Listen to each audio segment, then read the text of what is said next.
Good morning. Let's see. Let me get a little camera angle here.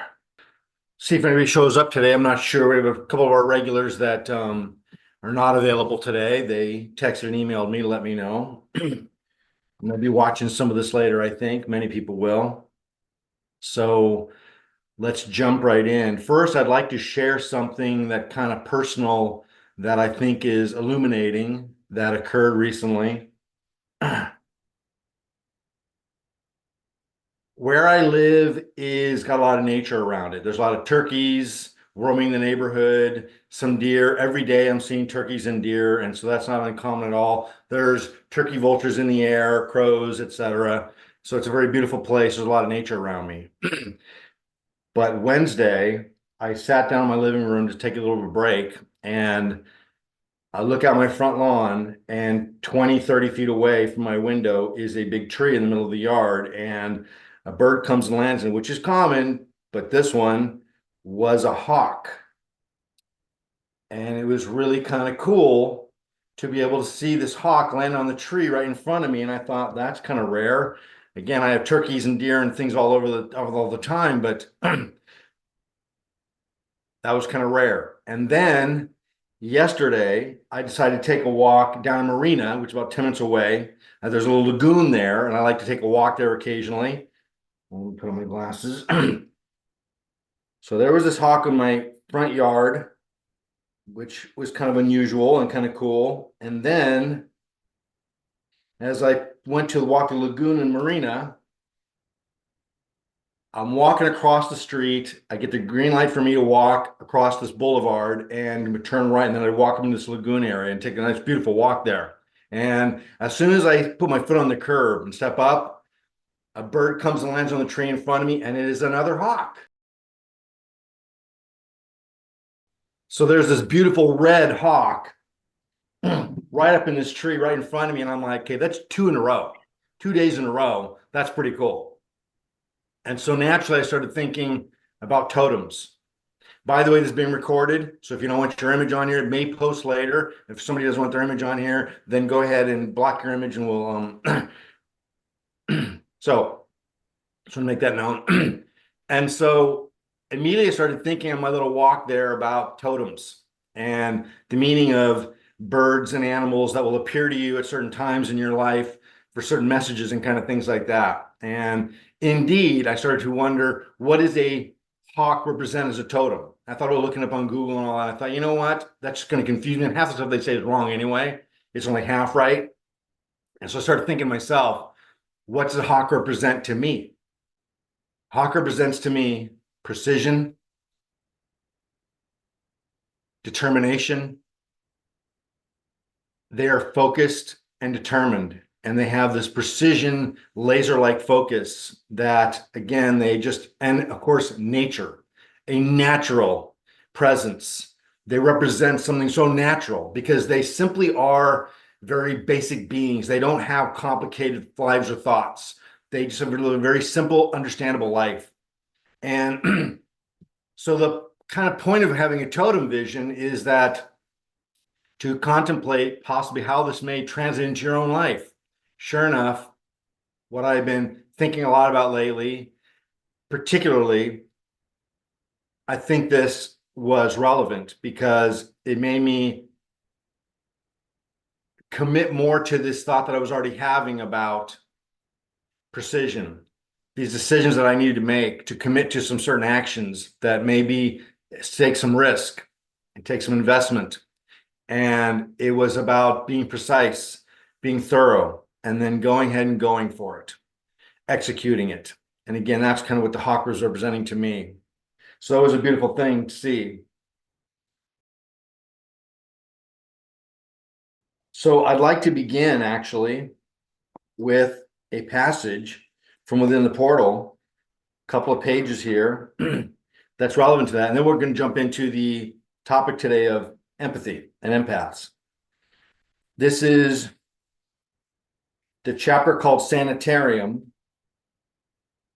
It is chapter 27 in Act 2, taking place in the Puget Sound area. Subtitle of this is Thanks for Stopping By. It is time to go. Jeanette and I have shared a grand week of lovemaking and country walks, and now the visit is over. We're far from having all the water under the bridge, but we're trying to spend quality time together. I miss her even when she's next to me. I miss our natural connection. She's asleep to spirit, and I'm comatose from the world. I am as emotionally prepared as possible for the long, tearful drive home alone from the airport. I put Jeanette's bag in the car, and we swing the car door shut as the garage door opens. Oh shit, she exclaims. I forgot my charger. Before I can offer to fetch it, she opens her door and bounds into the house, returning a full minute later. Her eyes bulge. She beckons me to follow her with a shushing finger over her lips, as if to guard a secret. I take a breath to shout out, "Come on, we gotta go." But my insistence, but my instincts kick in, and I accept that her invitation to go with her, leaving the car running. I follow her back inside and look to the rear of the house, where she points. The western wall is almost all windows, with a large patio outside with a reclining lounger for sunbathing. And there, perched upon the top rail of the chair, is a bald eagle. The bird does not move. The windows between us are only 20 feet away, and the magnificent bird is just inches beyond the glass. I've seen pictures. I've seen them flying in the sky above, but nothing ever in my life would ever compare to the majesty of this bird of prey sitting so close to us. We are spellbound. She's huge, 3 feet tall, perched with her 6 feet of wings tucked tight to her sides. Jeanette and I often receive signals and transmissions from the Akash, such as the dreams that became vows in Italy and wildlife celebrating our lovemaking beneath the desert tree. Totems, spirits that take on animal forms to convey messages, sought Jeanette out all the time. The bald eagle came to see her and give her a message, as animals have done her whole life. She spent several lives as animals, and animal spirits often came to help wake her up. Jeanette had spent some of her childhood in Africa as the army brat daughter of an Armenian immigrant army private. One of her earliest memories was of a strange beast she had seen on the savannah. Not an elephant, not a rhino, and certainly not more prehistoric than the present day. The fact that her mother also saw it convinced her it was not her imagination. This magical beast had come through a portal dimension to contact her and activate her affection for mysteries. Throughout her life, she was surprised by wildlife in the most unusual and mystical ways. Many animals came to her to die, making her afraid of her own power until I helped her make sense of it. They come to you because they are scared and dying. They sense that you are compassionate and were one of them not long ago. They come to you so they don't have to die alone. They want the last moments to be with someone who will love them and see them for what they are, souls. Animals regularly came to Jeanette to jolt her awake spiritually. They relied on me to interpret their requests. Jeanette often pleaded with me to help her understand the meanings of her animal visitations. They're beckoning you to be an animal healer. Animals have flocked to her like Dr. Dolittle for years. She knew it was extraordinary and not by chance. There's a picture here of a butterfly, big, huge butterfly sitting on her, which was on a train in Washington, D.C. at the time. That just was, we were on a subway and just kind of landed on. So there's a picture here of that. You can't see it here.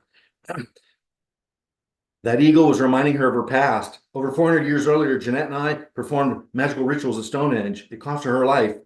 She spent many lives in animal forms, unable to return to human form for many lifetimes. I had felt responsible for not protecting her, and the ritual had gone wrong. She and I remained separated and pined for each other for hundreds of years as a result. Her spirit bonded with the animals over these lifetimes, and the spirit animal collective tried to recruit her as an animal healer. They sometimes spoke to me in dreams, pressing me to wake her to her destiny. Before she and I met in this life, her existence had been quite ordinary. When we became close, her light began to reveal the magical layers. Mine was already activated before we met. Our reunion in this life activated hers too, doubling our mystical experiences. She always knew I was a spiritual catalyst. Those who grow close to me begin to have profound awakenings. Bald eagles mate for life. Even after they raise their young to adulthood, these raptors remain monogamous and loyal, like soulmates, till death. Only then do they separate. Another reason for this totem's visit was to reopen Jeanette's eyes to our magic and soulmate commitment to one another. Minutes later, we sat in the car with the engine still running and paused before rolling to the Seattle airport.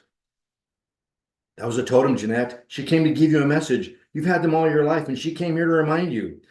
This totem has come to you to wake you up, Jeanette, to seek and follow your calling. Please, tears came forth as I pleaded with her. Wake up. Do not let your spirit go back to sleep. They need you. I need you. You have a calling, and this whole drama that's thrust upon us is a part of it. Let's not live in this world anymore. Let's live the magic we deserve to live. Wake up. She shed tears along with me and agreed to allow me to lead her back from the darkness of ignorance and worldly illusions. Through the tears, she pled with me to heal from my injuries and help her. I know, I hate this. You and I always had magic and now it's all gone. I feel trapped in the world and can't find my way back. I'm afraid. I want to come back. I hate the world. I need you to save me. We're almost there, Jeanette. I'm coming back to my body as fast as I can. I came here to get well. Just wait for me. My spirit is merging with my body and it won't be long. Don't go back to sleep. Stay awake with me. The tragedy of my death is a pause, not an ending. She promised to try to keep her spirit awake and let me rescue her. I reminded her, you just don't remember, Jeanette. We promised we'd find each other again, and whoever was asleep, the other would wake them up to who they really are. It's my turn. You woke me last time. Let's do it right and live our destiny. We held each other, and for the first time since D-Day, we could feel each other's timeless love and spirits together. It seemed our spiritual union had been awakened. I was so relieved to have her back, to have us back. Our hearts and minds were finally present in the same place and time. Our heart chakras swelled with radiant love as we held each other like never before.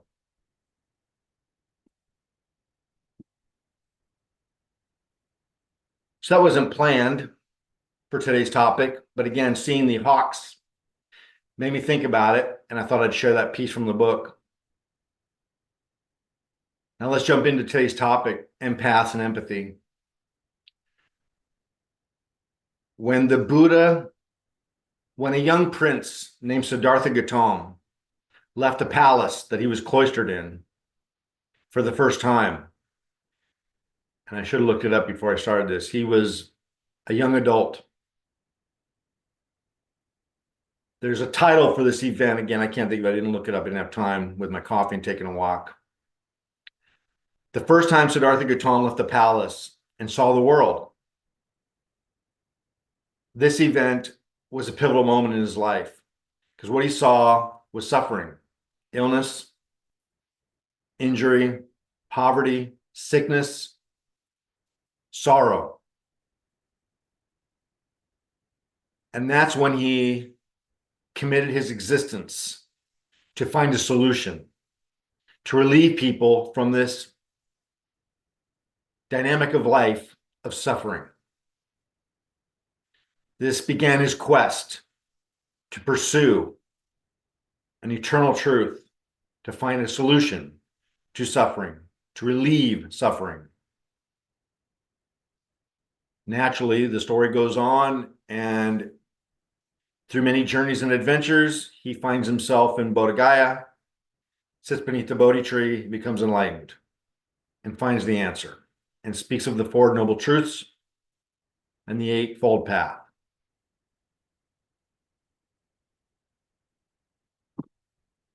What the Buddha experienced, well, at this time he wasn't the Buddha yet. He was Siddhartha Gautama, the prince. What he experienced that day, going outside the palace with his servant, was empathy. He saw people suffering, people lonely, people in fear, people in despair, people in illness. And he was so overwhelmed and moved by this, he could not shake it.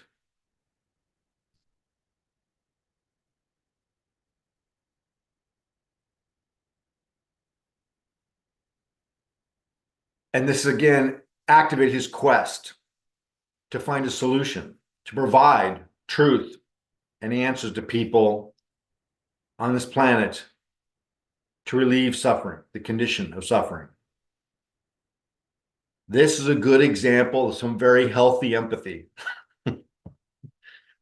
Rather than feeling overwhelmed and shutting down and having to go live in a cave somewhere to block himself from feeling these feelings of sorrow for other people, he decided to do something about it. He put action to his empathy. That's a big reason what I want to talk about today is managing feelings of empathy. Many empaths, myself included, I don't consider myself an empath. I don't like labels.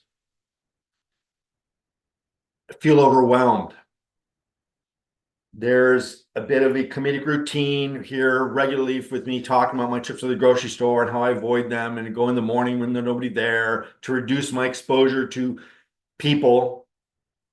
I've often said, I occasionally have said that I used to love the saying, humanity I love, it's people I can't stand. And now it's kind of reversed.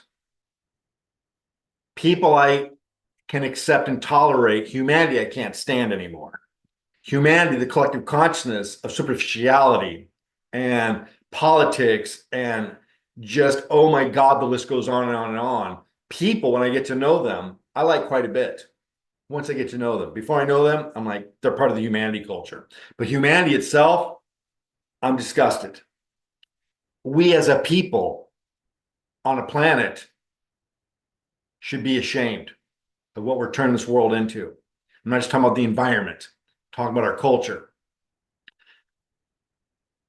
And this is the empathy that gives me pain, because initially what I feel is contempt and some disgust for that.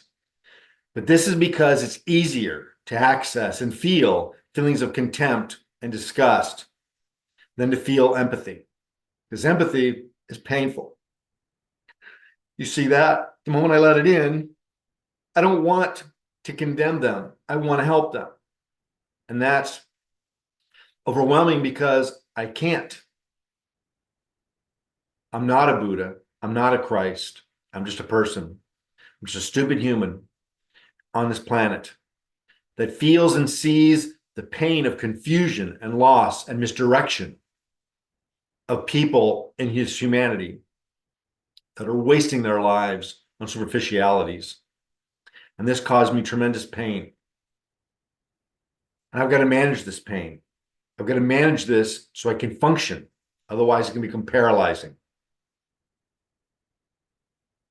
One of my automatic default ways of managing this is, again, I allow it to be expressed or felt more initially as contempt or frustration or anger and disgust. I can't stand people. It's an easier emotion to feel. Anger, contempt, it's easier. It's not as debilitating. To feel and care and have concern can be debilitating. So again, but I don't want to live in a perspective of anger or contempt either. So where do I go? How do I manage these feelings of empathy when true feelings of empathy are overwhelming and can debilitate me and make me kind of paralyzed with sorrow and fear and concern, feeling helpless to be able to help them, to also not wanting to be in anger and loathing, because that's not correct. I don't want to feel that. I don't truly feel that way. So where do I go? Indifference in the middle? Not that easy. Even if I wanted to, I can't quite access that. I do have feelings. What sets us apart from primitive animals and non-living things is the ability to think and feel. I'm not going to trade that to block myself from having uncomfortable thoughts and feelings. I'm not going to trade my capacity for thinking and feeling to avoid the ones that are less pleasant. I don't get to be selective. I have a wide access and a wide array of feelings and thoughts. And if I remove, diminish, or reduce my capacity to feel the more challenging ones, then I'm going to impair my capacity to feel the blessing ones. I'm not willing to do that. I got to take the bad with the good. This is my way of managing empathy, what I teach people, other students and clients. To accept the bad with the good, that's the perspective. To see that as debilitating as it can be, it has its upsides. And to be able to channel and direct it. What I'm doing here, what I do one-on-one with students and clients, is I'm applying my empathy in productive, applicable ways. So it's not just floating and sitting there, causing pain. I'm doing something with it. I'm allowing it to motivate me to try to assist others. Reminds me of a parable in the Upanishads. Two sages are taking a walk together through a forest or on a beach. I don't remember which it is, but two sages, two enlightened masters, are taking a walk together. And one of them turns to the other and says, "Hey, man, so what is the strangest thing you've ever seen in this world with people? What's the strangest thing?" And one says, "That's a tough one. I'd have to say their apathy. The fact that people are dying, every one of them are going towards their death in every moment that they're alive, and they're not focused on that. They're not paying attention how much time they have and what they're doing with it. They're wasting this awareness." This is a brand of empathy that I feel specifically.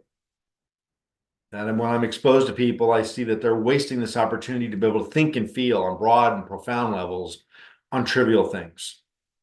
And I see it as a measure of avoidance. Thinking about deep, profound things is difficult and challenging, and takes a lot of energy.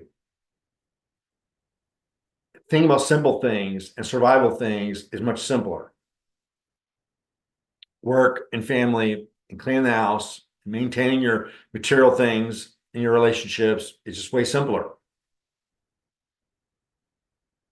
And indeed, many people want to stay asleep. As I'm sharing this episode here, where my partner at the time, she was saying, "I want to wake back up. I don't want to stay asleep. I want the magic."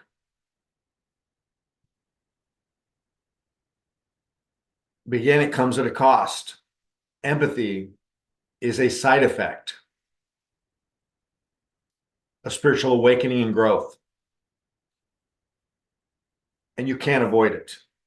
And this is what people are trying to avoid when they're denying or not progressing deliberately with their spiritual evolution and development. They're trying to avoid feelings of empathy.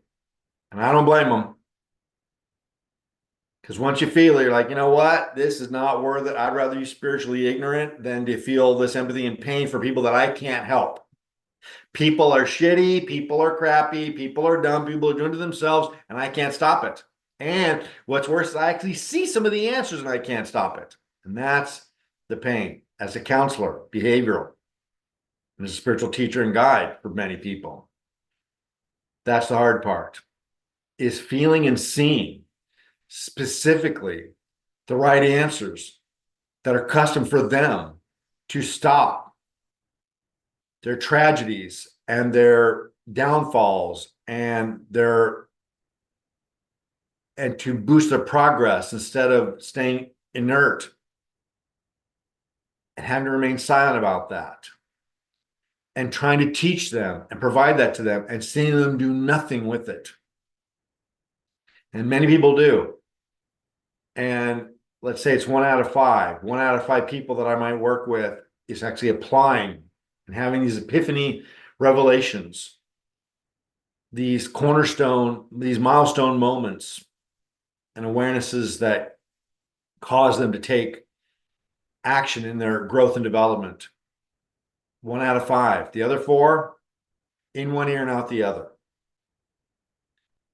This is what's made it hard in my practice to go to work every day for many, many years, is that eventually I'm kind of like, there's so much I think I can take, where I'm watching 4 out of 5 people getting so high on the truth during that moment, but then the next day, forgetting all like it ever happened. What happens next in this story is that here is my partner at the time having this remembrance of her awakening, of what life really means to live a spiritual life and be in touch with her spirit. And what happens next in the story is to illustrate what can happen to all of us. Within days of going back to Los Angeles when she was visiting me in Washington, it's like it never happened. It's like she completely forgot it. How you can forget being 20 feet away from a bald eagle that just appeared out of nowhere, and when she had to go back into your charge, clearly this was a design set of events to set it up. undeniable. And yet people all the time brush it off like it's nothing. It's safer, it's easier than to have to start to go down the rabbit hole, profundity and meaning and purpose, figure out what you're supposed to do with your life, what it all means.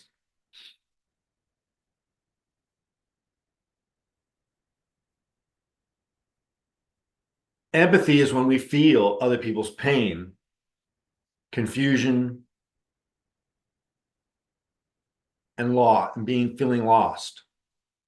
Sympathy is feeling sorry for someone. Empathy is feeling sorry with someone. Empathy is when you more take on and feel their emotions.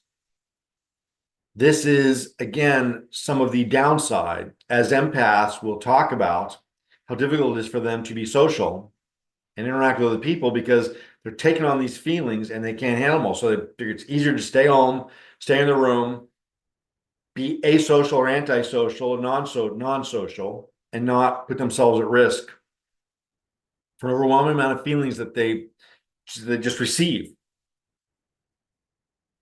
This takes some development.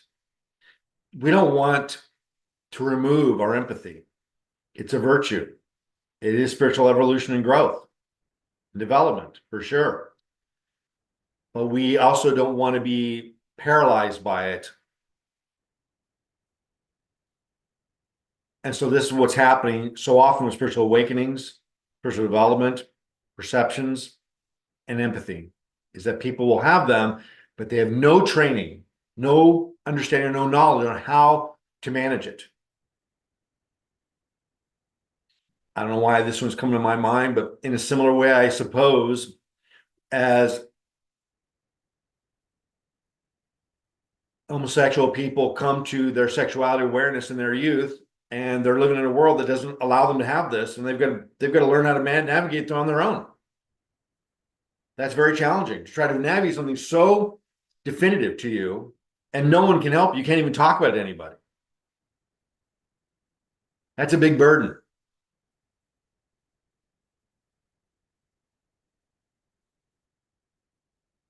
You don't get a training manual.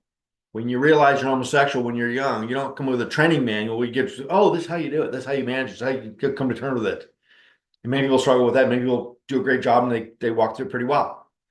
Again, empathy is a similar kind of thing. When people kind of naturally and intuitively have this experience and they can't seem to stop it, happens naturally and organically and innately, they don't have a training manual to tell them how to manage it.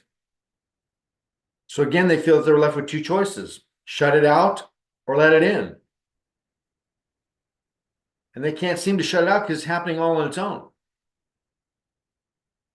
And again, this is where hopefully I come in to teach people how to manage it. Perspective is number one.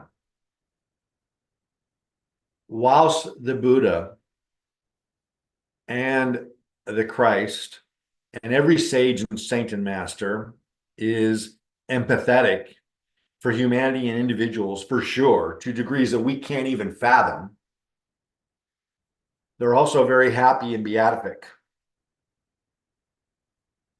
They're in a beautiful state of consciousness. They can smile, joke, see the beauty, and yet they feel empathy again on levels that we can't even fathom. How can they feel that and still feel blissful and happy? Partly because they are enlightened. They are in a different state of consciousness. And spiritual enlightenment and other stages of elevated consciousness is blissful and happy. It just feels good. And so they can coexist with the bad as it comes with the good. Coexistence is key. Coexist, not, I don't know if there's a term for it. Coexist means side by side, not union. If we have unity and union with somebody's feelings, then it can be debilitating. But if we can coexist side by side, we can be supportive.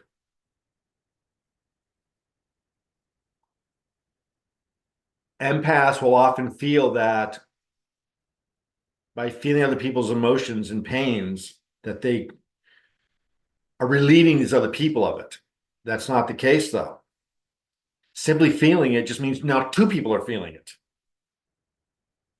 The other person doesn't feel any less because you're feeling it too. Now you're both feeling it. No one's taking any action. Again, the masters are giving us the example of how to manage it, do something with it, make a difference. I seem to have two choices with my life. Either feel it and do nothing. Why did this thing just turn green on me? Somebody's joined us. Hello. So, or I can just feel it. And again, it's about applying it.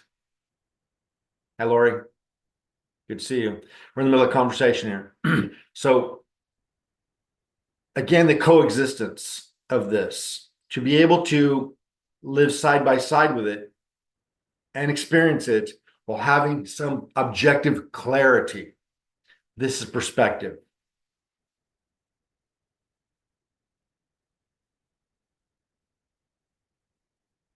There are many layers of philosophies from many sages and saints and deep truths that give us this reminder to be the observer, as we say with Oriental mysticism and paths, with I Ching and Zen and Buddhism, that put a lot of emphasis on being the observer of your life and your circumstances rather than the participant. Hence why I often quote that Zen saying, the ditch is not being dug. I am not digging the ditch is being dug. I am not digging the ditch is being dug.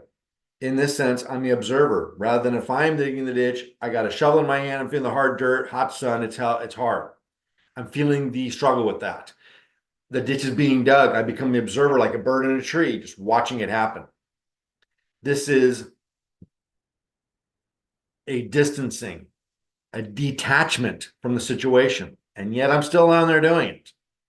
So this is what I mean by objective clarity. Perspective is the first tool to develop, to manage empathy in a healthy way, to be able to not shut it off and become stoic or unfeeling towards it, but to observe it from a distance, simultaneously feel it, have passion for it and care and concern, whilst being able to remain within your core and yourself.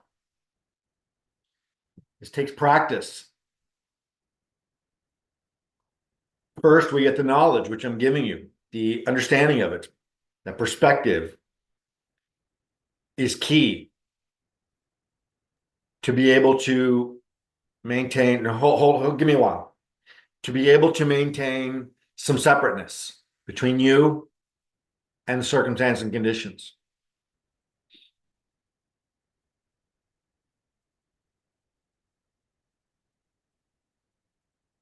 Again, it takes practice. So there's the knowledge, there's the philosophy of it.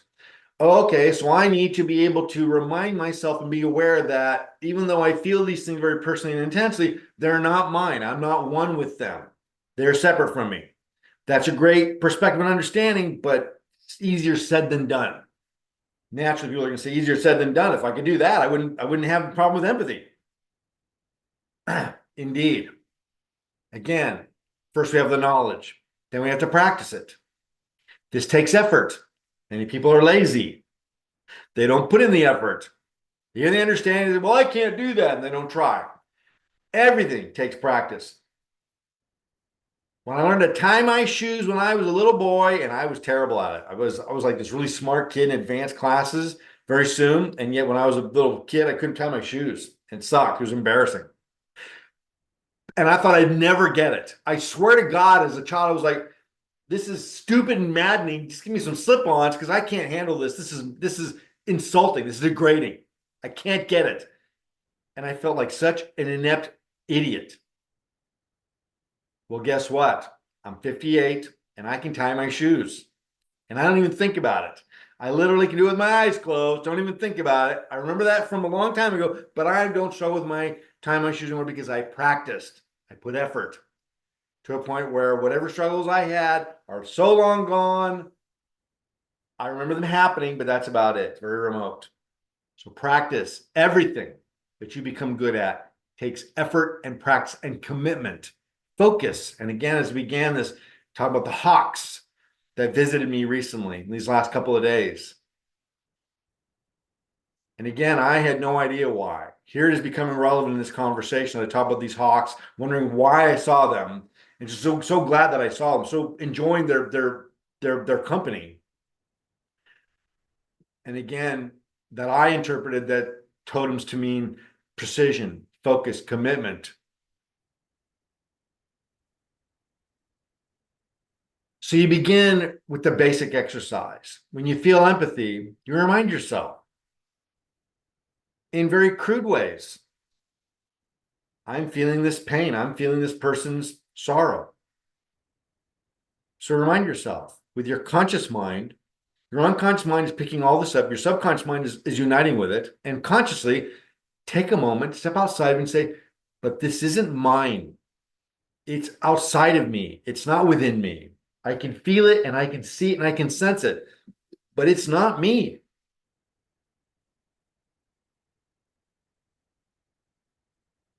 You logically remind yourself. Now, your emotions are saying, yeah, well, I'm still feeling it. It's contradicting and saying, yeah, well, you can say that all you want, but I'm still feeling it. So you can say that and understand it logically and intellectually, but emotionally, I'm still feeling it. Give it time. Keep reminding. Keep reminding yourself that it takes time. Do this again and again and again and again, reminding that how long did I practice time I shoot before I could do it? I don't know. But it was a long time for a little kid. All the other kids my age were doing it, and I couldn't. I'm a pretty smart guy. Turns out I was pretty brilliant throughout my life, yet I struggle with that. Eventually, if you keep applying an effort that is logical and sensible and should yield results, eventually you'll get them. Simple as that. So the first step in managing overwhelming feelings of empathy is just that, to remind yourself consciously when you recognize them and when they occur, to remind yourself that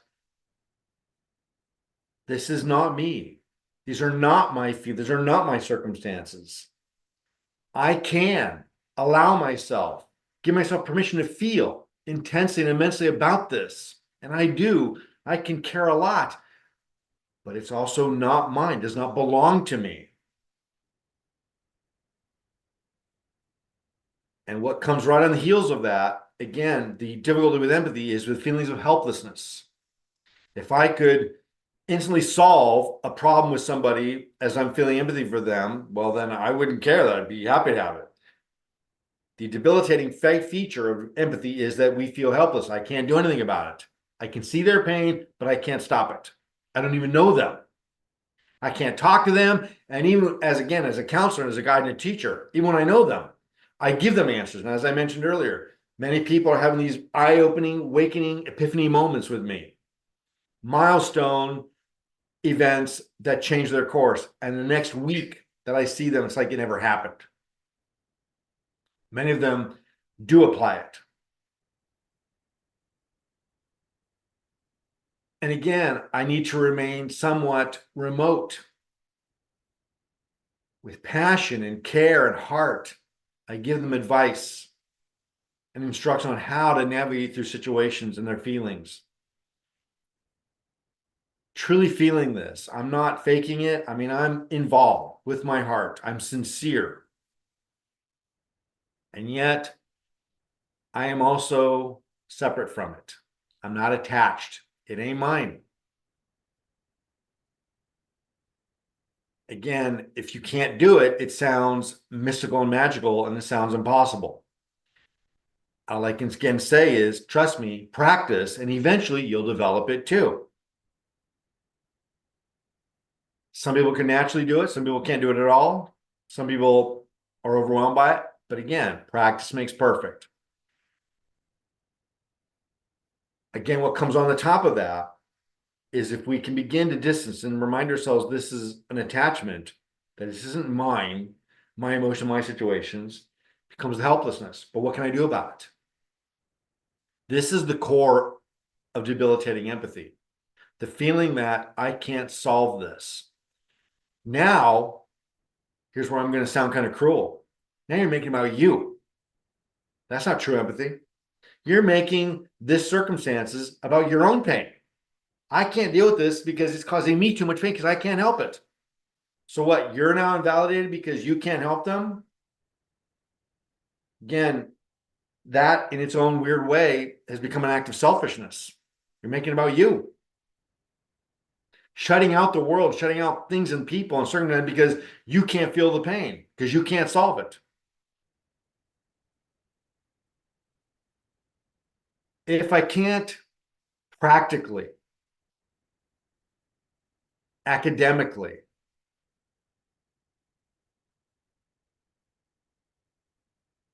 help someone through a situation, because maybe I don't know them. Maybe I'm intuitively picking up at the grocery store, I'm seeing somebody, and I do it all the time, picking up what's really wrong with them, what they're struggling with. I can feel it. And I know specifically what I want to go up to a stranger and be like, guess what? Tell them about their son, their daughter, whoever it is, but I can't do that. I don't even know them. That's going to seem really strange to do that. So I don't. If I can't even approach them, if I don't have access to them, if they're not giving me permission or requesting my assistance to serve them, well, I have to quickly turn away from helplessness, which is debilitating, and convert it into something more positive, such as, to sound rather cliche, I am and can be a beacon of light. Even though I can't change this, I can radiate from my own heart and center concern and care and love. If that's all I can give them, then let me give them that. People that know me are like, you radiating concern and love, you cynic. Yeah, my cynic is humor, and I do feel these things. Again, I can't solve and change it because I don't know them. I don't have access. But at the very least, I can remind myself that by being aware of it, by being sensitive to it, maybe I'm not relieving them of their burdens, but I'm creating a little bit of more positive radiance in the world to counterbalance the negative radiance.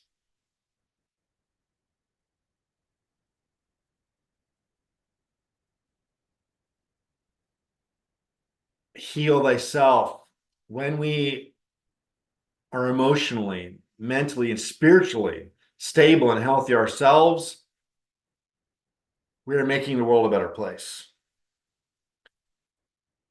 The first step and duty that I have as a teacher, guide, and counselor is to keep my own self stable and healthy and good. Because how can I help anyone else if I'm not stable? So first I got to do that.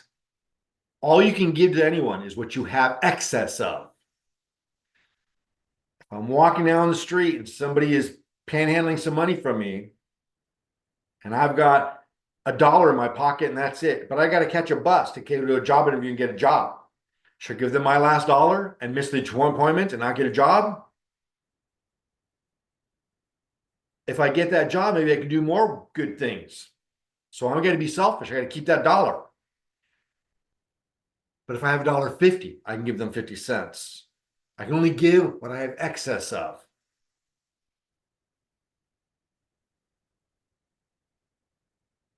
In a rather Ayn Randian and nihilistic way, I support creating excess with the right intention. I cannot give to charity emotionally, financially, or any other way unless I have something extra. I can't become a charity case by giving away all my money to charity because I'm not reducing charitable things in the world if I'm doing that. I've got to create enough excess where I can give away what I don't need.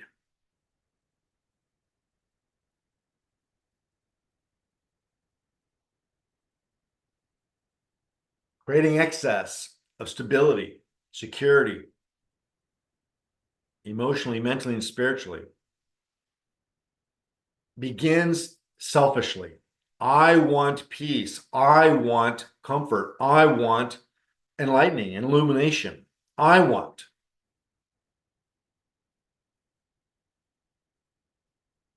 But when you have these things, you naturally are radiating that from yourself and making the world a better place. The I want eventually evolves to I give.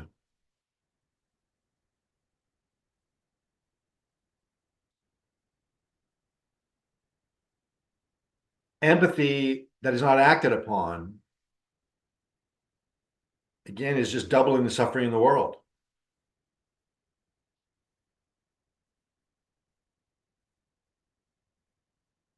To begin by putting into action, study, read, illuminating, enlightening things, not just clinical things about empathy, for God's sakes. I mean, these doctors, most of them don't know what the hell they're talking about. It's all clinical, it's all about medications and shit. So don't go there.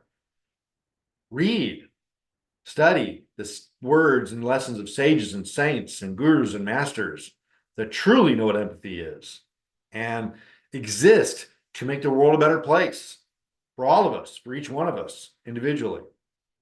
And as you associate Satsang, associate with these profound personalities and their works, what else are you going to radiate?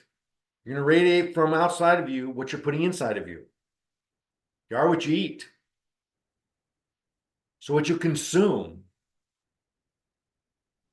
if what you consume is truths, sage wisdom, beatific concepts, images, whatever it might be, then what else could you transmit but those things which you have inside? Associate with wonderful things, and you will radiate wonderful things. So you don't need to go to school to become a counselor or a psychiatrist to go be able to treat people that are struggling with empathy or being debilitated by it. Improve yourself. Deepen your mind. Broaden your mind. And as you do this, you become one of the many entities of this world that radiate light more than darkness. So start there. Eventually, maybe it evolves into something where you take a more active role, doing some charity work, taking care of somebody, becoming a counselor, whatever it might be. I don't try to live a life of service because I'm some great saintly person. I don't see myself that way at all. I live my life of service because what I do is what I am. I don't know anything else. I'm selfish. It makes me feel good to help people. I feel like I'm doing something with my life, even when it's not doing much for me. I feel like I'm doing something purposeful. And I want that feeling of purpose. So I'm greedy.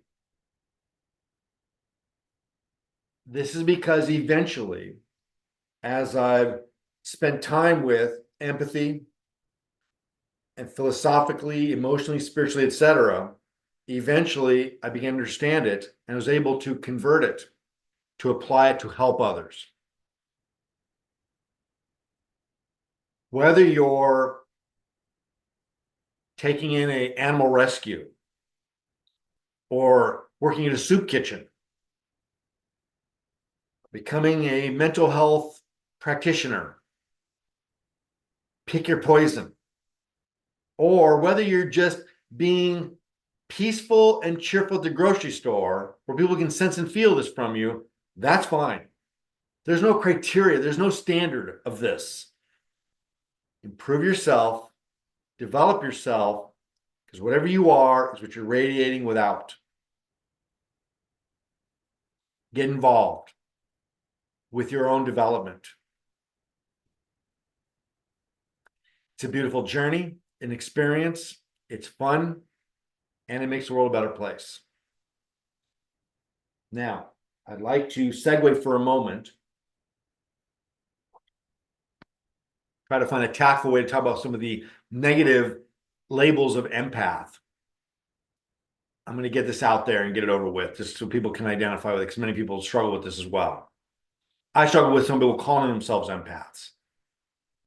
I met several people over the years that label themselves empath. We live in a world now of labels. There's all kinds of, there's a new trend label every day of somebody that has to be identified by this. And if you don't know it, well, then you're insensitive and you're mean. You're cruel. You're not woke. I am so sick of this whole woke concept. It's just getting debilitating. It's getting tedious. Anyway, I met a lot of people exploiting this term empath. I'm an empath as a way of justifying and rationalizing their lack, unwillingness, inability to, I don't know, be part of human culture. This is their flowery way of saying, I don't like people. I don't want to be around people. And so therefore, I'm too empathic. I can't be around them. I take on too many feelings. And I'm like, I had somebody like this recently that I was with. And I said to her, so why don't you just go hang around happy people? Since you take on all these feelings, you just go hang around happy people, then you'll be happy all the time. Real simple solution. Don't hang around people that you find dark and morose and all that. That you're right. You shouldn't do that. If you're an empath, you can't stop taking these feelings. But you're around happy people that are positive and enlightening, well, then you should have a great time. It's a simple solution. And again, there are legitimate many people that feel empathy in debilitating ways that we're talking about, that we're trying to help.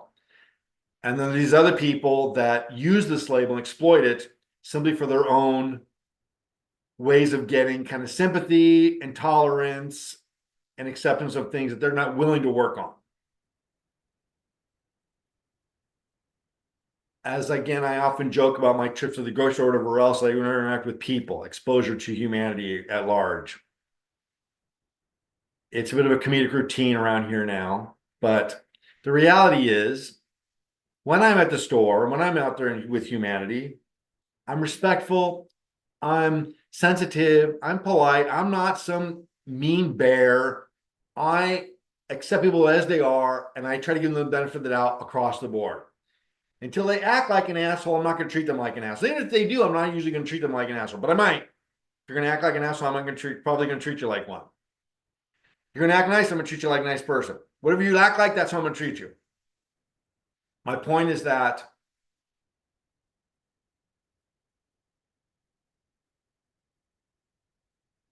I minimize my exposure to humanity by when I go to the store and all those things. I go in the morning when they open, so I'm kind of in and out of there. Minimize.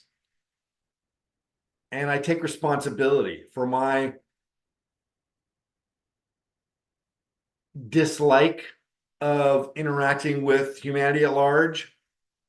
Take responsibility for that. I don't blame it. I say, you know what? That's my limited capacity. I don't want to deal with it. And so maybe I should be able to. Maybe I should be more loving and caring and giving rather than me saying that they're all bad and therefore I'm protecting myself.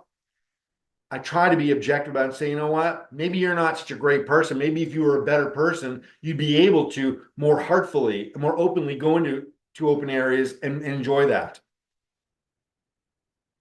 Take some accountability.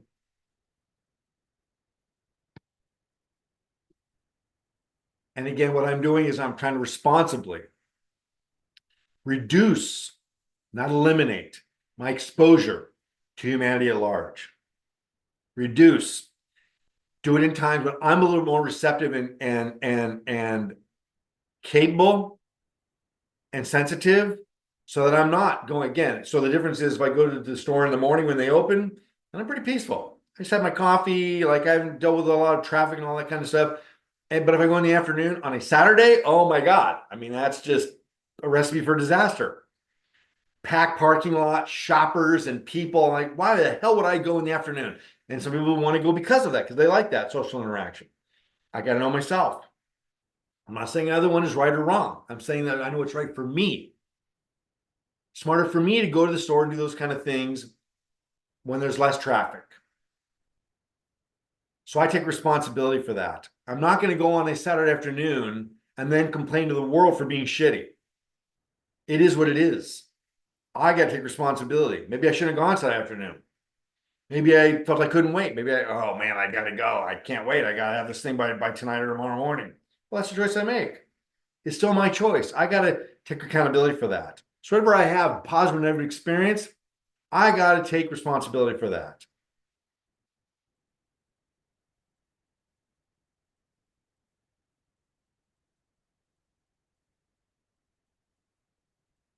There are many angles. Lori, did you have a question or something to say? Did you have a question or something to say? Well, yeah, your satsangs, it's interesting what you were describing as the definition of satsang. That's exactly what Dave Hawkins, who just passed away about 10 years ago, psychiatrist, who got into this stuff that you're working with. And he had weekly satsangs. His wife still has the satsangs down in, this Arizona, Sir David Hawkins. He's a physician who was knighted by the Queen and what have you, who did power versus force in transcending the levels of consciousness. Anyway, satsangs, that is the key. It's about restraint of pen and tongue, observing, saying that's their stuff, not mine. I know. It's we will Well, come. that's largely why we do this weekly. And again, whether there's one person here, 0 people here, or 10 people here, satsang is just that. It's an opportunity to connect with like-minded people that care about profound things. It can be an antidote. And again, satsang, sat, the more spiritual area of existence, and sang, community.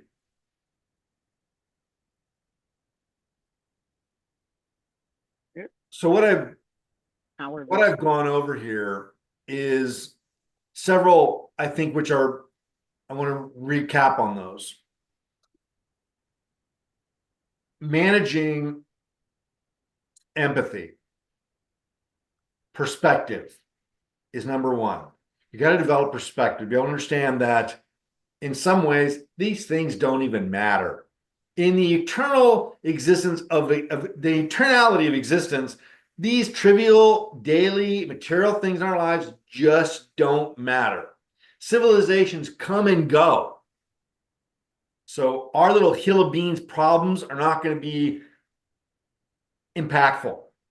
Let's keep some perspective of what's truly important. Let's not get upset about the little things. I'm trying to get upset about the big things. Take them in stride. Objective clarity and perspective. And this takes practice to be able to do this in the long term, not the short term. To be able to understand, accept, as we begin to work on our perspective, this ain't going to happen overnight. Just knowing that I need perspective isn't the answer. I've got to develop it. I've got to remind myself when I get lost in feelings of empathy and helplessness that it takes time. I've got to remind myself this isn't happening to me. This is happening and it is very bad. And I feel for this. And if I could help them, I would. And I want to. But it's not mine. Simply reminding yourself to be able to slowly develop the detachment aspect. Again, the helplessness. If you can't do anything, remind yourself that even though I can't actively do anything to fix this person's issues or problems, by being concerned from my heart, I am at least creating a center of energy that is something loving and caring rather than toxicity. That's something better than nothing. This helps diffuse the helplessness. Again, as a counselor, I cannot help everybody. Only people that seek me out. And even then, people will only listen and apply what I'm teaching them. Otherwise, I can't help them. When it works, I feel fulfilled. When I'm seeing people cause more damage to themselves in spite of what I'm giving to them, that's a bitter pill to swallow. I cannot let that consume me and make it impossible for me to help the other people. I got to keep moving on. So again, some understanding, perspective, and clarity. And then, of course, to be able to apply it. If you can do something, if you can help that old lady across the street, well, then do it. If you can go volunteer some time, some resource, some money, whatever it may be, to help someone, do it. And if you can't, okay. But if you can, apply it. If you have the skills, the opportunity, the resources to apply your empathy in a productive way, then do it. And many people that I meet that are struggling with empathic feelings, they get so paralyzed, they're not seeing that they do have opportunities to do something about it. And it's not because they're being selfish. They literally, again, empathy can be so paralyzing, they're not seeing the forest through the trees. They're not seeing that there is something they can do. Try to keep your perspective wide, your vision wide, so you can see that there's opportunities. Assume that if there is an empathic situation going on, assume that there's maybe something you can do about it. Again, doesn't mean that there is, but rather than assume there isn't, assume there is and look for it. And if there isn't, accept it and move on. But if there is, take action. Apply yourself. See if you can make a difference. And again, the other point was to develop thyself. Satsang. Associate mentally, emotionally, physically with spiritual attitudes, concepts, and things. Rather than read a book from a PhD, I'd rather read a book from a sage or master. I'd rather read an eternal truth.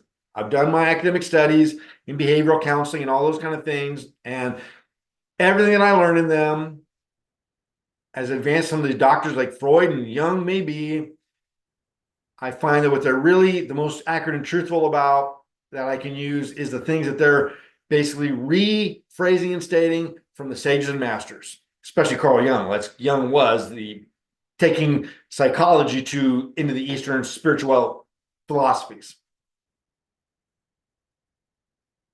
And as I associate with these eternal concepts, truths, and personalities, I feel better.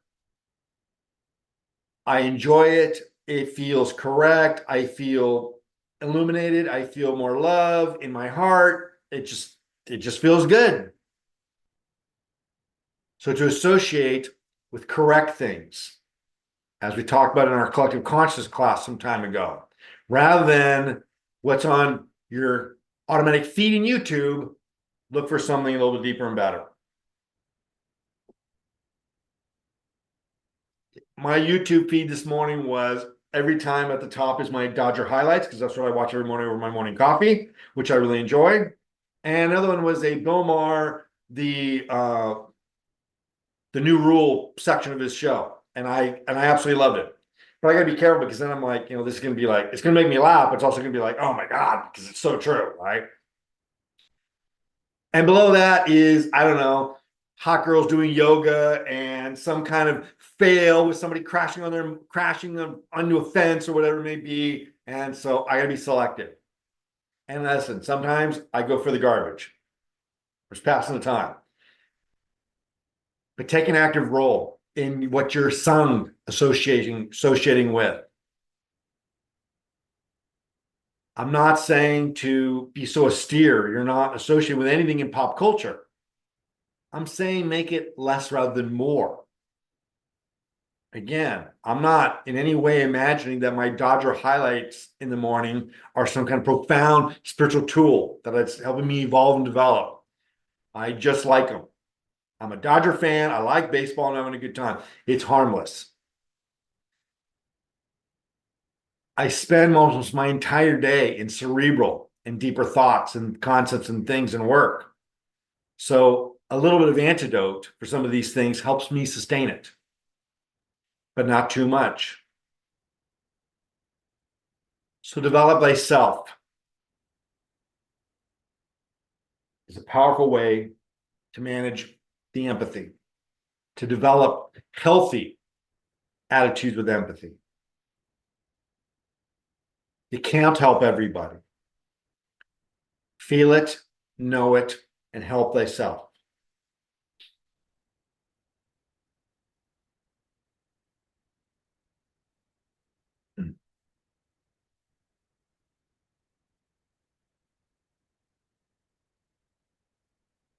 Any questions? Might be wrapping it up. It was a big concept, but it's actually come to a kind of nice little tidy.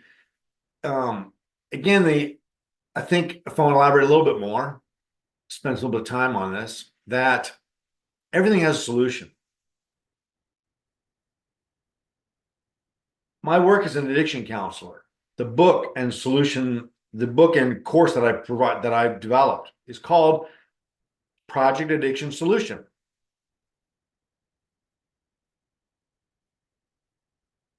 My motto, my t-shirt that I made for this, to promote this course, says, my t-shirt says, not a problem on the front. And on the back, it says, part of the solution. You're either part of the problem, part of the solution. Take your pick, because you're one or the other. There is no neutrality.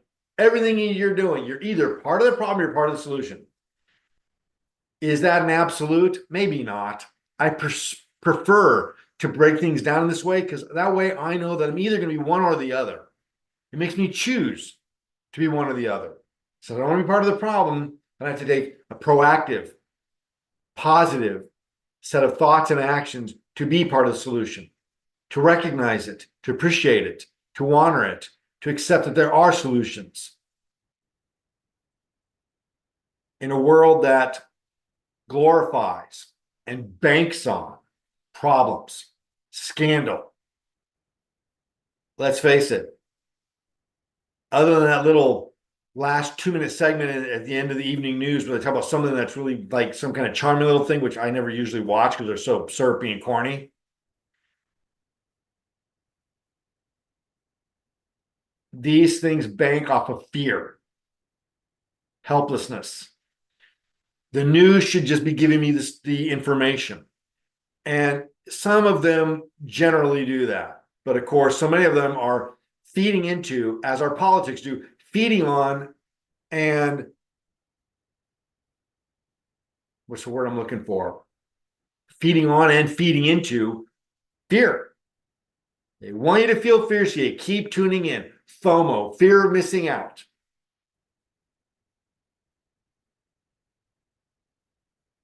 We can take the power back.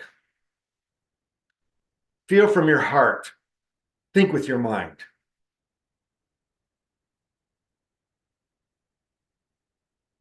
Combine the two together. I can feel with my heart, but also apply some cognizant, intellectual insights, understanding to be able to, again, coexist rather than have unity with. I don't want to be all intellect, neither do I want to be all emotion. I want a blend. I want to have a proper blend of intellect added into my emotion so it's sensible, not just rogue feelings. I don't want to just have feelings without intellect. Neither do I just want to be all practical and academic with no feelings about it. Depending on the situation. Buying a car, making an investment, more intellect, less emotion. Quality time with your friends or selecting your friends or lovers, more emotion, less intellect. Be able to vacillate between the two and apply them accordingly. Again, when I'm making decisions as far as businesses are concerned, banking or money or buying a car, I want intellect far more than emotion. I do not want my emotions telling me what car I want to buy. My emotions are going to pick the hot rod, crazy car that I probably should not good for me to have. Too expensive and don't need it. My intellect is going to say, well, what's practical here? But I don't want it all practical where I'm buying some kind of Prius hybrid either. Sorry, but that ain't for me.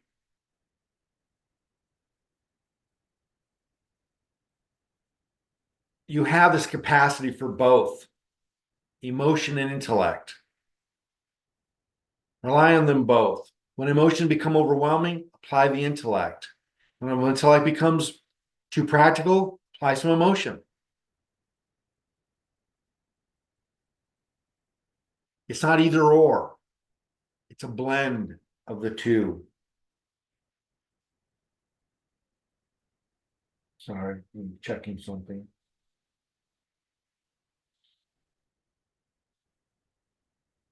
Yeah, I think we're going to wrap it up. It's a little bit shorter than we usually go, but I think we've covered a lot of ground. Chloe, any comments or questions? Um, Not for now. I think that I resonated with it's easier to feel anger than it is to feel the pain of empathy.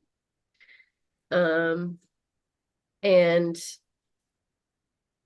how that can be, the anger can be a really distracting and big thing from recognizing what's really going on.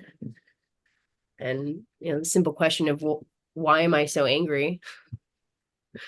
I feel pretty deeply and I need to learn how to manage that. So that I can, have more choice in my expression, less reactivity. Yeah, anger causes to react. And again, when we realize that all anger is fear, and the fear is helplessness, because we do not know the outcome. We fear what might be. All anger is a manifestation and expression of fear. Concern. What's fear? Again, fear of the unknown. We don't know what the circumstances are.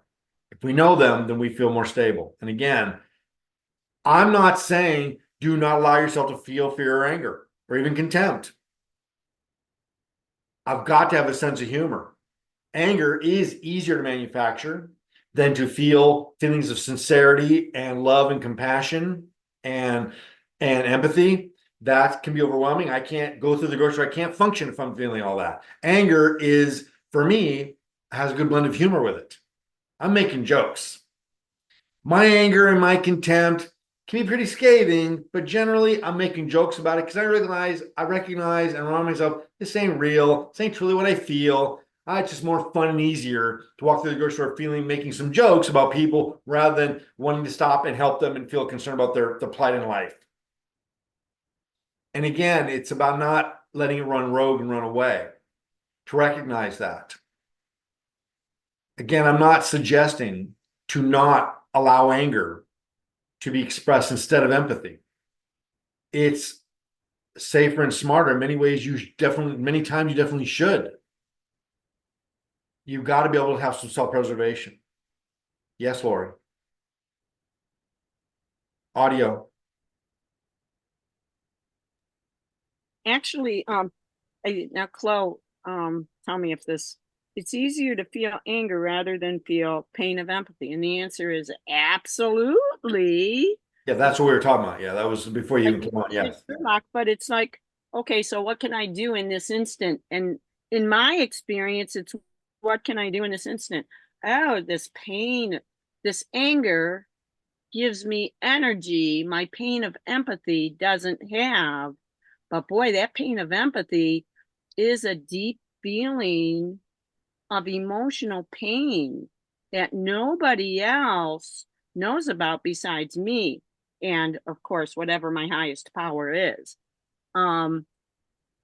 And then others in the room can get the gist of it the same way you're talking about satsangs and staying quiet, restraint of pen and tongue, and just observe. Now, I just went into a loose association there. What I'm saying is it's easier to feel anger because we're motivated to act, whereas emotional pain of empathy is discomforting, but it's only discomforting because we've not experienced it and sat with it. Right. Once because we come sit with it, then we notice, oh, how interesting. Is this about me or something else? Right, because as I said that the the motivation to avoid empathy or to have it, the reason it becomes overwhelming is because it makes us feel helpless. Again, anger, I prefer anger because I can take action, it makes me want to do something. But am I going to do the right thing? Anger is not usually going to give me the right thing to do. And again, but empathy feels inert, it feels helpless because I don't have any action to take. And Actually, so, anger is the right thing, but from anger, one needs to come down to confusion. This is creating a conflict of feelings, a conflict of thoughts, a conflict of some that's right. sort at whatever level or layer we're talking about. You see what I'm saying? And that Yes. creates the dissonance that And that's creates the confusion for the anger to grow. right. It's the seed upon which anger grows. Again, if you recognize that your anger is actually an expression of empathy, concern, or fear, then you can understand it. You can, again, begin to choose to express it properly. And so, yes, it's all about the expression, the exporting of what you're feeling. How are you going to export what you're feeling? Well, first of all, how are you importing it? How are you processing it? And again, you can choose, you have free will to choose to be able to express your feelings of fear or concern through anger or sympathy, empathy, or emotions, or whatever it might be. Either one, we've got to make sure that whatever we're feeling doesn't become debilitating. Anger, fear, concern, sensitivity, whatever it may be, we've still got to be able to function. Anger in excess is rage, and that's debilitating. Fear in excess is dread or paralyzation from dread, and that's debilitating. Do you see what I'm saying? Yeah. So anger is our motivating factor for saying, hey, I'm going overboard. Let me step back a step and see where my confusion arises. You see what I'm saying? Right. Before I act out with that anger into rage with an action. You see what I'm saying? And we're not always, especially when we're talking about intense emotions, we don't have the luxury of processing this in a very logical and reasonable way. Emotions are the antithesis to logic and reason in many ways. And so we've got to very develop, and again, through training and practice, we develop the ability to process and be able to rationalize and be able to use reason and logic to, again, develop this. It's not going to come automatic. Our automatic emotional expression is to react. It's only with logic, reason, and cognizance is that we can begin to think about what we're saying and doing, how we're going to express it. So again, it takes practice. We've got to slow down the process to not just feel and act, but to feel and think and act. And again, in the moments of feeling, we don't have a lot of time for that. Before we know, we're already acting.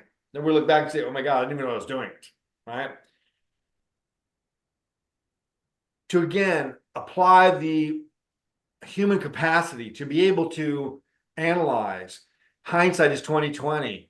To be able to go back and review a situation for ourselves. And again, it can be painful. I'll review a situation that I've had, and I'm like, wow, I was a real asshole. Like I was a piece of shit. Doesn't feel good. I don't think about that. Yes, I do, because that review, that hindsight is reminding me I don't want to do that again. As a matter of fact, here's a harmless little anecdote. I have this very large kind of backyard that I live on, and I have a view that goes down from where I'm sitting right now and from my bedroom. And I look out, and there's this charcoal cat that's sitting there, nice and peaceful in my yard. Okay. Well, I got a cat, and I want boundaries. I don't want this cat caught. So the other day I saw this, and I opened the window. I was like, hey, get out of here, right? To scare him, right? And he bolted off. And then I'm like, what a dickhead. Like, you didn't need to do that. This guy was just sitting there. He wasn't doing anything wrong. And I don't want to scare him. If my cat and he are going to have let them work it out. Let them figure that out. That's fine. And I took a vow. And so again, the hindsight. In the moment, I reacted emotionally. And I regretted it. In hindsight, I was like, you know what? from now on, when you see this cat, because he's there occasionally, once or twice a week, he's sitting and he's sitting there, like just enjoying my yard, you know? I was like, next time, don't say or do anything. Sure enough, a couple of days later, there he was out my window again. My immediate reaction was like, go open the window and do something, right? Take action, protect my cat. And I was like, stop. And I was like, remember, you took a vow. You don't need to be aggressive to this animal. Don't be aggressive. Don't do anything. Or if you want, just open the window and just look at him, you know? And I didn't do anything. So again, that hindsight, that ability to be able to analyze and process and take little vows to correct our behavior rather than just react emotionally. I recognize that what I did was I reacted emotionally. I was like, I want to protect my cat. I want to make sure there's no conflicts. So I yelled. Aggression and anger, right? Again, the beauty is that I was able to recognize that through some hindsight and some thought and correct it and take a little corrective measure to do a different action. And that's what I've stuck with so far. Hopefully I don't regret it. So everything is a process. And again, we live in a culture globally now that doesn't encourage thought or processes of thinking. It's all reactive. Clickbait, instant access, instant download, instant feelings, instant everything. And nobody wants to work for anything. They just want to have it. And I'm totally against all that. I not only want the benefits of working for what I think and feel, I want the process too. I enjoy thinking and feeling. It's what makes me feel human. For a while there, when I was in a hospital, I couldn't think or feel. And I thought maybe I'll never do it again. So I saw the sacredness of being able to think and feel. It's not just to enjoy the conclusions of thinking and feeling. That's, of course, the benefit and motivating force behind it. But enjoy the process of it too. Yes, I had some feelings of shame as I took accountability for yelling at this innocent little kitty. Feelings of shame. I was like, "What? You're an animal. You're a brute, right?" And instead of repelling or turning away from those self-perspectives, I embraced them. I was like, you know what? You are an asshole. You are an aggressive prick. Why'd you? And don't do that anymore. Because you deserve to feel this shame. Shame is a good motivating feeling. You should feel that because it'll prevent you from doing the wrong thing again in the future, to avoid feelings of shame. So there's a whole spectrum of things. And again, the innocent little anecdote of a cat in the backyard. This perspective and philosophy can be applied to being on the streets, being in the stores, being in humanity, being on, I'll tell you where it's tested the most. Going through TSA at an airport. Oh my God, if that doesn't test your humanity, I don't know what else will. That'll absolutely test your absolute threads of humanity. And mine going to go there. We're not going to have that conversation because we're wrapping up here. So again, we started off with some beautiful things here about totems. Didn't know where that was going. It came into play. The Buddha leaving the palace, converting empathy as the Christ experience does, converting empathy to production, to being productive, to assist other people, help them navigate through the dark nights of the soul. And again, even if you can't, not everybody's qualified. Most people are not qualified and should not assist other people. Stay in your lane. And if you can't help someone, just try to help yourself. Because as you help yourself, you're helping the world around you. Let's go ahead and wrap that up. Chloe, thank you for sharing that.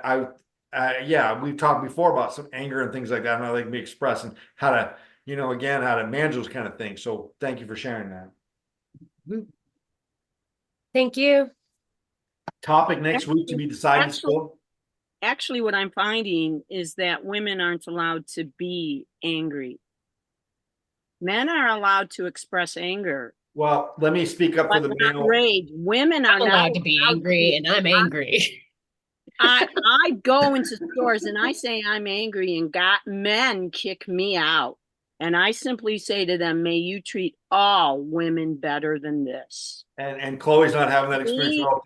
She's allowed to feel her anger. She doesn't have anybody putting boundaries on her. Most of it's Totally. road rage and parental struggles.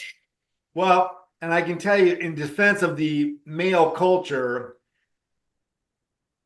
I can speak from my own perspective. Everyone has a right to feel what they're going to feel. I don't care what gender you are, who you are. Feel what you're going to feel. Take accountability for it. And let me tell you, the confusion, we're not going to go into this topic, the confusion between the genders that's taking place, it's a mess. Listen, I'm the same way. I am told by an army of women in the world that I can't feel this, I can't be alpha, I've got to be assertive, and yet if I do it, then I'm an animal. So I'm getting mixed messages nonstop from both sexes. And men are confused. We don't know where to go anymore. We don't know what to turn. We don't know what anybody wants from us. We don't know what to be anymore. We've been told to do these things for so long that we become this, and now we're being told we can't be that. And so we don't know what to do. We're navigating too. And again, I see them doing the same thing. They're going through their own awakenings and their own self-realizations of their culture and their gender and all this. And again, they've had decades and centuries of being told to be this thing, and now they're trying to be something else. And again, we didn't just choose to be these alpha types doing this either. We were conditioned to this role, and we were hemmed into it, and now we're being told don't do that. And we're like, well, what am I going to be? So we're also confused. Okay, so let's, instead of seeing people as genders or races, see people as souls. See people as eternal divine souls. And That works with me, but when others treat me like shit and keep treating me like shit, and they come to me because they feel better after they treat me like shit, and I go down into my dungeon, and you know what? I'd rather stay there after people come after me and see my light. Believe me, I'd rather be in hell, because what's below hell is a lot worse, and that's what they're taking from me. and And yeah, I know my source is not straight from God or whatever you want to call God. So there is something wrong with me. How much do I have to pay you to tell me what's wrong with me? And I'm not complete by myself. I'm not diminishing that at all. I agree with you. I'm simply saying that when people are being mean and cruel to you, these are people. It's not about male or female. These are people being shitty people. And again, we're going to see it everywhere. Everywhere through the world, every gender, every race has shitty people. Honey, the way I'm treated, the way I've worked my ass off for the credentials I have and the integrity I have, take my credentials away. I still have integrity. Whoa, Laura, it's not me. We are not going there, because I will put it on others. How dare they? Okay, take it easy. Take it easy. I'm with you. All right, let's try to end on a warm note. Yeah, I'm on the warpath. Yeah, Tonto speaks. Let me try to wrap this up. I want to go back. I was going to end before, but yeah, let me try to. I like to end on something kind of warm and comforting. So, as we all struggle with this, and again, let's try to keep the perspective that, again, as I said, I used to think humanity I love its people I can't stand, and now it's the opposite. Now it's humanity I can't stand, people I kind of can tolerate once I get to know them. Humanity I can't stand at all anymore. The collective consciousness. Again, to try to see people as individuals. I'm going to give them the benefit of the doubt. If you don't prove to me you're antagonistic and toxic, well, then I'm going to assume you're not. I'm prepared and ready that you probably are antagonistic or toxic, but I'm also going to assume and give you the benefit of the doubt first. So let's try to, as we segue from today's topic, to venture forth into this world with a case-by-case basis. And let's not pigeonhole anybody by gender, by race, we don't know them. Let's try to be accepting as we can. And again, assume this. And I do this. I don't acknowledge it out loud usually, but in my heart, I truly do. When I see people being shitty, there's the empathy. I think, what fucking happened to them? Rather than just loathe them for being shitty, and I see them just being cruel and mean. The empathy kicks in, and I ask myself, what caused them to be this way? No one willingly, willfully chose automatically to be a shitty person. A chain of events and circumstances led them to be this person. Again, being prejudiced and racist it is a learned condition. It ain't innate. It ain't genetic. It's a learned condition. And so everything that's shitty about somebody, to apply productive empathy is to ask yourself when you're confronted with somebody that's toxic. I'm not saying open your open arms to them and say, oh, it's okay, I love you. No, I'm not saying that. I'm not just saying turn the other cheek either. That's part of it. Simply to remind yourself, hey, whatever's wrong with this person, if I was them and grew up the way they did, I'd probably be the same way. And like I got my own defects and I got reasons that where they came from. I'm trying to work them out. So let's end on something that's a little bit peaceful on those lines. Try to be accepting and loving, and let's go from there. All right. So next topic has not been determined yet. We got a couple ideas. Any suggestions? I'm always open. All right. We'll reconvene again soon. Jai Shri Radhe, glory to the essence of divine love.